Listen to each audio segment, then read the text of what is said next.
Welcome my dear students, मैं सुनील कुमार आज की क्लास में आप सबका स्वागत करता हूं।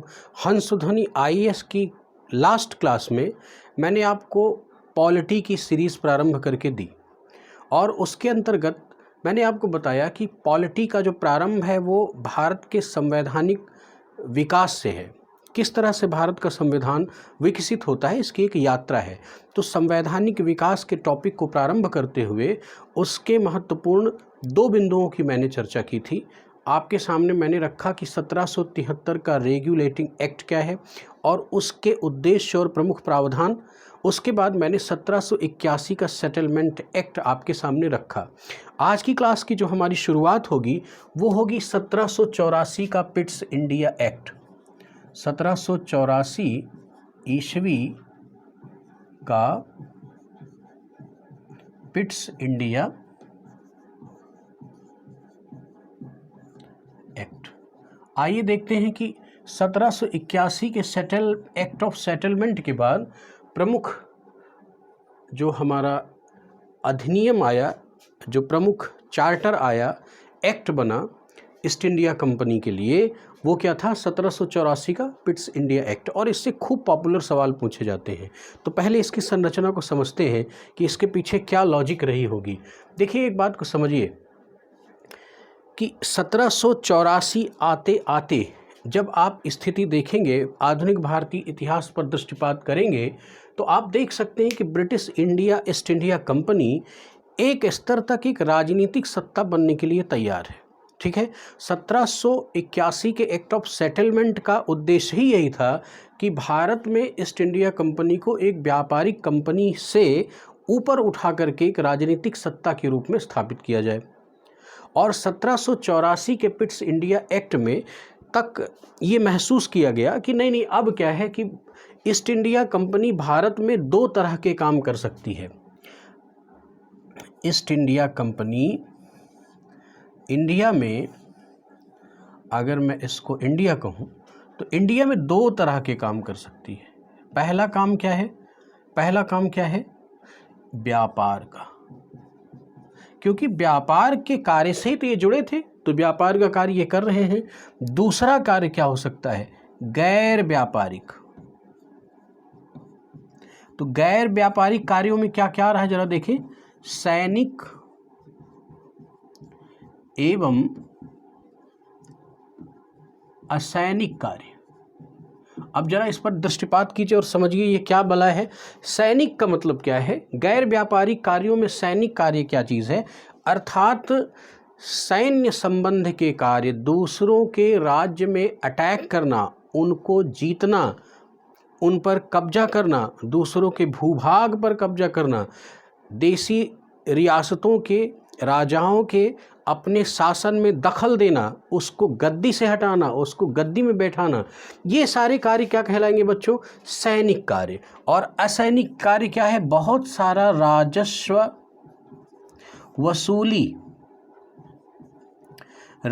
वसूली का कार्य करने में सक्षम हो गए थे। बंगाल की दीवानी इनको मिली ही, जमींदारी भी मिली। इस तरह से बहुत जगहों से ये क्या थे? राजस्व वसूलने की भी क्षमता इनके अंतर्गत आ गई थी। अब आप देखो, व्यापार करना है तो आप माल लेके आए, माल यहाँ से बेचे, पैसा लेके चले गए। यहाँ से कच्चा माल लेके गए, वहाँ पर बनाया और लेके चले आए। लेकिन किसी प्रकार का राजनीतिक हस्तक्षेप तो है नहीं। लेकिन ये व्यापार से हटके गैर व्यापारिक कार्यों में सैनिक और असैनिक कार्य भी करने लगे।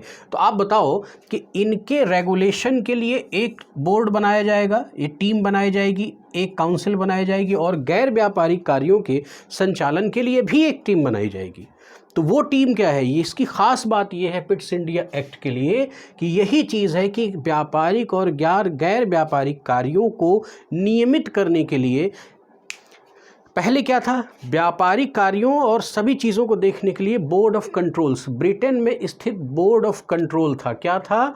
BOD, board of director. Sorry, मैंने बोर्ड ऑफ कंट्रोल बोल लिया क्या? बोर्ड ऑफ कंट्रोल का जन्म अब होने वाला है। बोर्ड ऑफ डायरेक्टर्स था। बोर्ड ऑफ डायरेक्टर के मेंबर ही कंपनी के नीति निर्माण करते थे और इसके संपूर्ण संचालन के जिम्मेदार थे।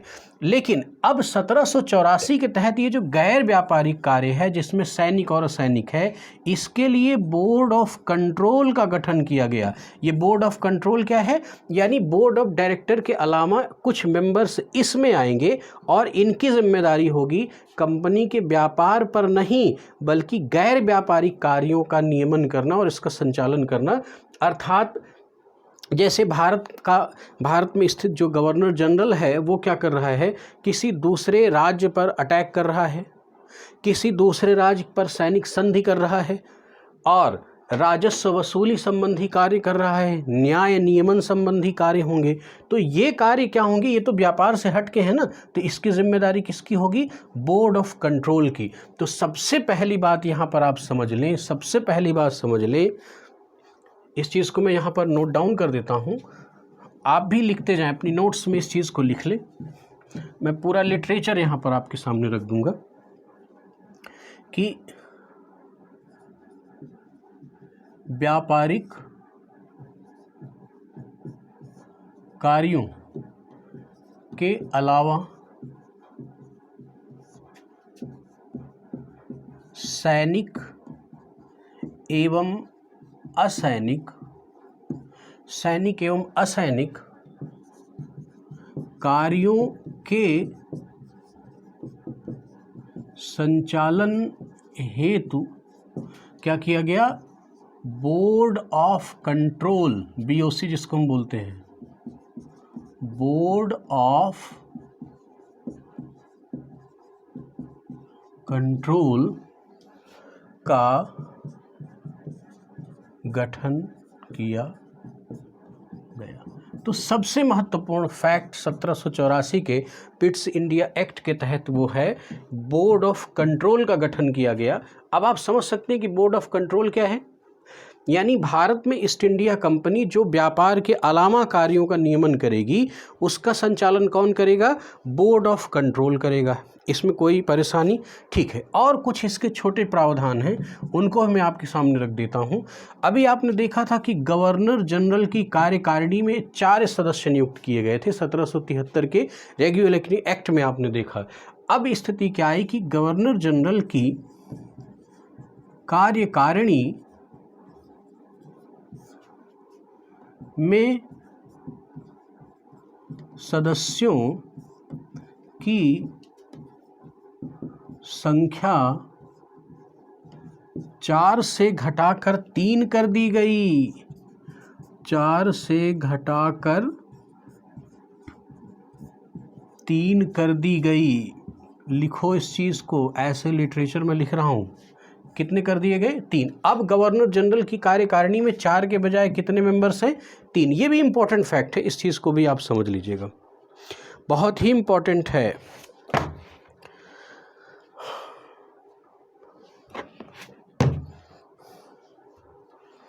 तो ये दो महत्वपूर्ण बिंदु आपके 1784 के पिट्स इंडिया एक्ट के तहत अगर आप इन दोनों को रखते हैं, तैयार कर लेते हैं, बोर्ड ऑफ कंट्रोल और बोर्ड ऑफ डायरेक्टर्स की संरचना बहुत इंपॉर्टेंट है, यह ध्यान रखना। एक चीज़ और ध्यान रखें कि इसके तहत ये जो प्रावधान है, इसके तहत कहीं ना कहीं देश में द्वैध शासन का प्रारंभ हुआ। तो सवाल उठता है, क्या द्वैध शासन अभी जाके लगा है? नहीं भाई, आप देखो कि जब क्लाइव विजित होता है, क्या करता है, जब उसको बंगाल की ज़मींदारी मिलती है, बंगाल, बिहार, उड़ीसा की, तो वो क्या करता है? वो भी तो द्वैध शासन लगाता है। यानी राजस्व वसूलने का काम क्या किसका है? अंग्रेज़ों का है, अपने वो नियुक्त करता है अधिकारी। और उसके अलावा निज़ामत अर्थात शासन चलाने का काम किसका है? वो सम्राट का है, नवाब का है, वो चलाए, वो अपना शासन चलाए, हम पैसे वसूलेंगे। तो ये भी एक तरह का क्या था? द्वैध शासन व्यवस्था थी। और एक ये द्वैध शासन आपके सामने है। एक 1919 के प्रावधानों के तहत प्रांतों में द्वैध शासन लगाया जाएगा। जब उस टॉपिक पर आऊँगा तो मैं आपको डिस्कस करके अच्छे से समझाऊंगा कि वहाँ पर क्या मुद्दा था कि कुछ विषयों को आरक्षित किया गया, कुछ को हस्तांतरित किया गया। तो जो आरक्षित विषय थे उन पर गवर्नर जनरल अपनी कार्यकारिणी के माध्यम से संचालित करता था, और जो हस्तांतरित विषय थे उनको क्या किया, उसने ट्रांसफ़र कर दिया था। जो मंत्री हुआ करते थे, विधायिका के और कार्यकारिणी के कुछ मंत्री बनाए गए थे, उनको दे दिया कि भाई आप लोग चलाओ, यहीं से मंत्रिमंडलीय व्यवस्था प्रारंभ होती है। तो वो भी एक तरह का द्वैध शासन व्यवस्था था, और 1919 में प्रांतों में जो द्वैध शासन व्यवस्था लगाई गई थी उसको 1935 के अधिनियम के तहत समाप्त करके केंद्र में अप्लाई किया गया। तो द्वैध शासन, ये प्रश्न यहाँ पर बना सकता है कि 1784 के पिट्स इंडिया एक्ट के तहत बोर्ड ऑफ कंट्रोल के गठन का प्रावधान द्वैध शासन की बात करता है? यस, हाँ करता है। वो भी एक तरह का क्या था, द्वैध शासन की ही व्यवस्था थी। अब अगर हम 1784 के इस एक्ट के बाद अगर कुछ देखना चाहें तो 1786 में एक चार्टर आता है, उसके भी छोटे से प्रावधान हैं, उसको भी समझ लीजिए। 1786 का चार्टर एक्ट, 1786 का चार्टर एक्ट। देखो एक बात को आप समझो, इस समय तक की स्थिति ये हो गई थी कि कंपनी में जो कलेक्टर नियुक्त हुआ करते थे उनके पास सैनिक और असैनिक, मतलब राजस्व संग्रह के साथ न्यायिक शक्तियां भी आ चुकी थीं। क्या आ गई थी? न्यायिक शक्तियां भी आ सकी थीं। तो ये न्यायिक शक्तियां आ गई, एक बात। और दूसरी महत्वपूर्ण बात आप समझ लें कि जो गवर्नर जनरल है, इस गवर्नर जनरल की कार्यकारिणी जो हैं उस पर सदस्य कितने हैं? 3 हैं। 4 से कम करके 3 कर दिया गया अभी 1784 के पिट्स इंडिया एक्ट में, आपने देखा। तो होता क्या था कि इनके निर्णय बहुमत से हुआ करते थे। अब अगर 2 का पक्ष किसी मुद्दे पर है तब वो मान्य होगा, अगर कोई एक वाला है तो वह अमान्य होगा। किसी अन्य विषय पर 2 का अगर है या तीनों का है सहमति तो वो मान्य होगा, कानून अदरवाइज नहीं होगा। तो अब देखिए यहाँ पर गवर्नर जनरल मुख्य है शासन प्रशासन का, तो कहीं ना कहीं कुछ खास निर्णय लेने में कंपनी को दिक्कत हो रही है। तो एक प्रावधान तैयार किया गया, उसको 1786 वाले चार्टर एक्ट के तहत रखा गया कि गवर्नर जनरल अपनी परिषद के निर्णयों को रद्द कर सकती है। महत्वपूर्ण है, देखिए क्या है, इस चीज़ को लिख लें। गवर्नर जनरल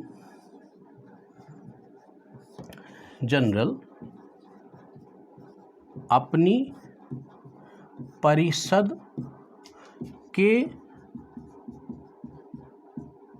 निर्णयों को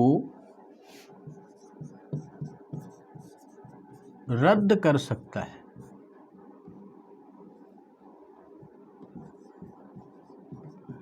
ये पावर किसके तहत दी गई? 1786 के चार्टर के तहत। किसको दी गई? गवर्नर जनरल को दी गई।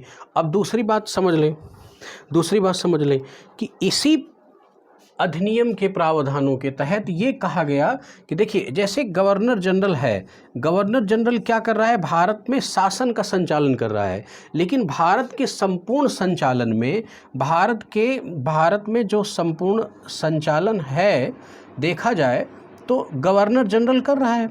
लेकिन गवर्नर जनरल को बहुत सारे राज्यों से लड़ना भी पड़ रहा है, कई सारे भूभाग को ब्रिटिश साम्राज्य में अडॉप्ट भी करना पड़ रहा है। तो लड़ने के लिए सेना चाहिए, और सेना का प्रमुख सेनापति होता है।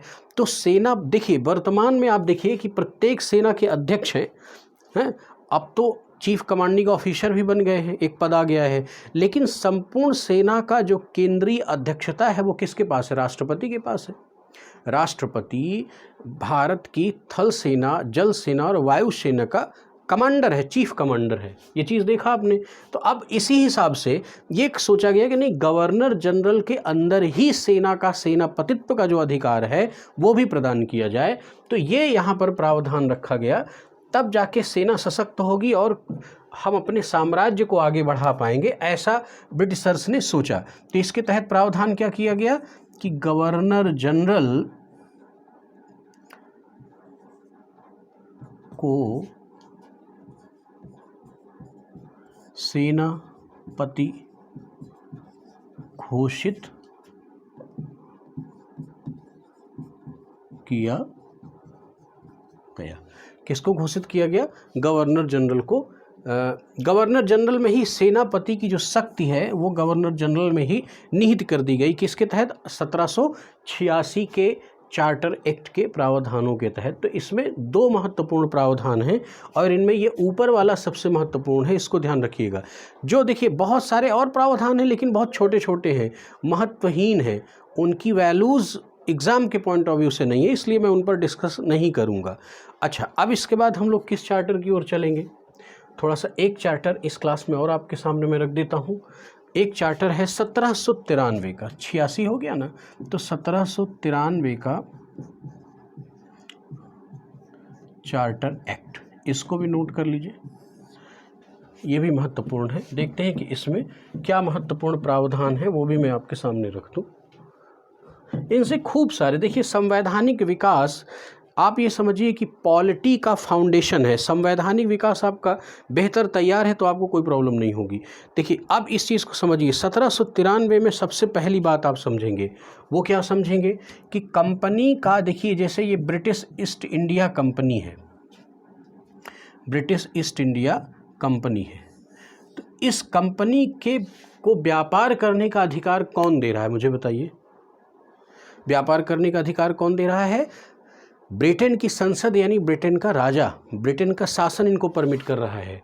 तो किससे व्यापार करने का अधिकार? अब जरा सा देखो, भारत से। अब बात समझना, ब्रिटेन में क्या ईस्ट इंडिया कंपनी के अलावा और कोई कंपनियां नहीं है? बहुत सारी कंपनियां हैं, लेकिन इस ब्रिटिश ईस्ट इंडिया कंपनी के अलावा भारत में कोई व्यापार नहीं कर सकता।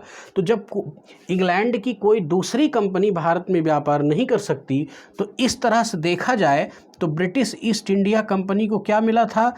व्यापारिक एकाधिकार। क्या मिला था? व्यापारिक एकाधिकार। व्यापारिक एकाधिकार प्राप्त था। तो हुआ क्या कि, अच्छा देखो, पहले व्यापारिक एकाधिकार शब्द को मैं फिर से डिफाइन करता हूँ। व्यापारिक एकाधिकार का मतलब मोनोपोली है आपकी किस पर? व्यापार पर। तो किससे व्यापार पर? भारत पर। यानी ब्रिटेन से ईस्ट इंडिया कंपनी के अलावा अन्य कोई कंपनी भारत से व्यापार करने का अधिकार प्राप्त नहीं करेगी, तो इसको बोलेंगे व्यापारिक एकाधिकार। तो 1793 के प्रावधानों के तहत ब्रिटिश ईस्ट इंडिया कंपनी, यानी जो ईस्ट इंडिया कंपनी है, इसके व्यापारिक अधिकारों को 20 वर्षों के लिए बढ़ा दिया गया। इस चीज़ को लिखिए, यहाँ पर कंपनी का मतलब क्या है? East India company. ये जो ईस्ट इंडिया कंपनी या ब्रिटिश ईस्ट इंडिया कंपनी, इसको लिख लीजिए, कंपनी के व्यापारिक एकाधिकार को अगले 20 वर्षों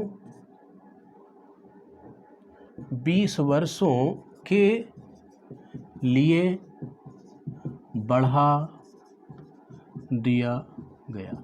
बहुत इंपॉर्टेंट फैक्ट है और यहीं से ये मिसलिनियस हैं, ऐसे हैं जैसे पिट्स इंडिया एक्ट 1773 वाला, रेगुलेटरी, ये सब पॉपुलर हैं, तो इनसे सवाल ना करके आजकल ये स्ट्रक्चर है कि जो अनपॉपुलर है उनसे सवाल उठाए जाएं। तो ऐसी स्थिति में क्या होगा? आप कंफ्यूज हो जाएंगे। लेकिन अगर आपने मेरी क्लास कायदे से पढ़ी है, इसका वीडियो देखा है, तो आप कर लेंगे, बेहतर कर लेंगे, क्यों नहीं कर लेंगे भाई। तो पहली चीज़ तो ये आपने देखा कि व्यापारिक एकाधिकार इसके 20 वर्षों के लिए बढ़ा दिए गए। उसके बाद एक खुराफात और की गई। देखो, आप पहले देखो, बोर्ड ऑफ कंट्रोल जो गठित हुआ है वो भारत में सैनिक और असैनिक कार्यों का संचालन करने के लिए हुआ है। लेकिन भाई, बोर्ड ऑफ कंट्रोल तुम ब्रिटेन वाले निश्चित कर रहे हो ना, उसके मेंबर्स को तनख्वाह हम क्यों दें? इंडिया क्यों दे? लेकिन चूंकि इंडिया को गुलाम बनाया गया है तो इसलिए यहाँ से पैसे भी तो जाने चाहिए।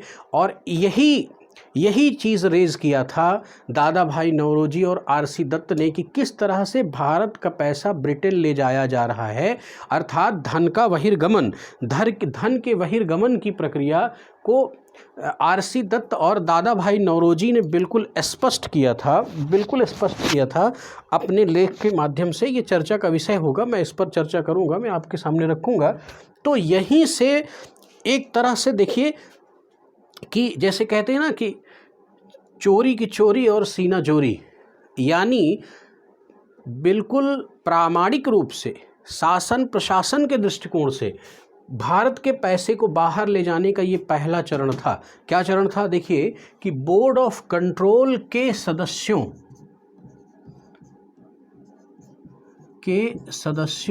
का वेतन भारतीय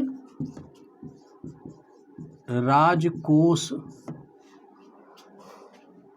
से देना निश्चित हुआ। अब आप बताओ, ये टीम कहाँ काम कर रही है? ब्रिटेन में। पैसा कहाँ से जा रहा है? भारत के राजकोष से। तो बोलेंगे नहीं नहीं हमने ही तो कमाया। अरे नालायकों, तुमने कमाया नहीं, तुमने लूटा है। भारत का पैसा लूट करके अपने देश भेज रहे हो। किस नाम पर? तनख्वाह के नाम पर, कि हम बोर्ड ऑफ कंट्रोल के मेंबर्स को तनख्वाह देंगे। मत दो, अगर दे रहे हो तो ये तुम्हारी प्रॉब्लम है, अपने राजकोष से दो। लेकिन नहीं, यहीं से तो धन के बहिर्गमन का प्रारंभ होता है मेरे प्यारे बच्चों। तो इस तरह से ये 3 एक्ट मैंने आपके सामने रखे। कल की क्लास में मैं 1813, 33 और इस तरह से जितने भी एक्ट और चार्टर हैं इनकी समय दर समय चर्चा करूंगा, क्योंकि बहुत लंबा वीडियो दूंगा तो आप भी ऊब जाएंगे। आप क्लिक करेंगे, देखेंगे कम, मस्ती ज़्यादा करेंगे। तो हर दिन मैं एक क्लास आपके सामने रखूंगा। और संवैधानिक विकास से बहुत सारे प्रश्न आते हैं, ध्यान रखना। पीसीएस में तो 100% आने हैं, और वनडे में भी आते हैं, यूपीएससी में भी आते हैं। तो मैं जिस टर्म और जिस तकनीक से पढ़ा रहा हूँ, इस ढंग से अगर आप तैयारी करेंगे तो आप स्टेट पीसीएस, यूपीएससी, वनडे सब में आने वाले सवालों को टैकल कर पाएंगे। ये मेरा वादा है। आज की क्लास के लिए बहुत बहुत धन्यवाद।